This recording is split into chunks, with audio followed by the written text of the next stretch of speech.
अऊज़ु बिल्लाहि मिनश्शैतानिर्रजीम बिस्मिल्लाहिर्रहमानिर्रहीम। अस्सलामु अलैकुम बहनों और भाइयों, आपका खुशामदीद है KNY चैनल में, जहां हम आपको बताते हैं ख्वाबों की सच्ची इस्लामी ताबीर। आज हम आपको बताएंगे ख्वाब में नंगा देखने के बारे में तमाम मुमकिन ताबीरें।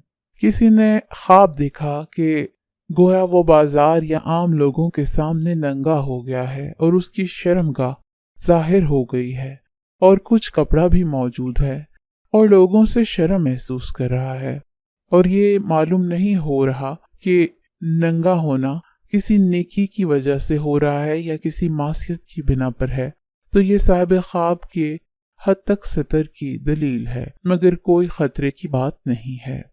अगर यही ख्वाब देखे मगर शर्मगाह खुली हो और शर्म करने पर मसर भी ना हो, तो ताबीर है कि जिस काम को वो नापसंद करता है उससे महफूज होगा। अगर साहिब ख्वाब किसी मर्ज में मुब्तला हो तो उससे शफा याब होगा। अगर मदयून है तो अल्लाह ताला उसके दीन की अदायगी के सबब मुहैया करेंगे। अगर खौफजदा है तो खौफ दूर होगा, और अगर बदन पर कपड़ा बिल्कुल ना हो तो ताबीर है कि जिससे उम्मीद रखता है उससे नाउमीद होगा।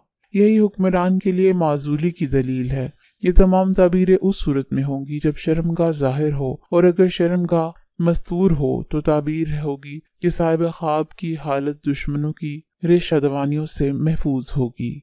बाज उल्मा ताबीर करते हैं कि नंगा होना जुल्म पर दलालत करता है। ख्वाब में मुर्दे को नंगा करना मदरजा झैल अमूर की अलामत है। जबर से बीवी को तलाक, उसके माल के मामले में जुल्म करना, सफर करना, गुनाहों से तौबा करना और हदायत याफ्ता होना। हजरत इब्न सरीन रहमतुल्लाह अलैह ने फरमाया है कि अगर कोई शख्स अपने आप को नंगा देखे और तालिब दुनिया है तो गमो अंदूह पर दलील है, और अगर देखे कि तहमत बांधा हुआ है तो दलील है कि अतात और इबादत में कोशिश करेगा। हजरत जाबिर मगरिबी रहमतुल्लाह अलैह ने फरमाया है कि ख्वाब में बिरहंगी मेहनत और रुसवाई की दलील है, और अगर ख्वाब में औरत को कपड़े पहने हुए देखे तो नेक मर्द के लिए नेक है और बदकार के लिए बद है। हजरत जाफर सादिक रहमतुल्लाह ने फरमाया है कि ख्वाब में बिरहना होना सालेह मर्द के लिए खैर और नेकी और मुफसद के लिए बदी है। उम्मीद है कि आपको नंगा होने के बारे में तमाम मुमकिन ताबीरें मिल गई होंगी। मेहरबानी फरमाकर वीडियो को लाइक कीजिए और चैनल को सब्सक्राइब करें। शुक्रिया।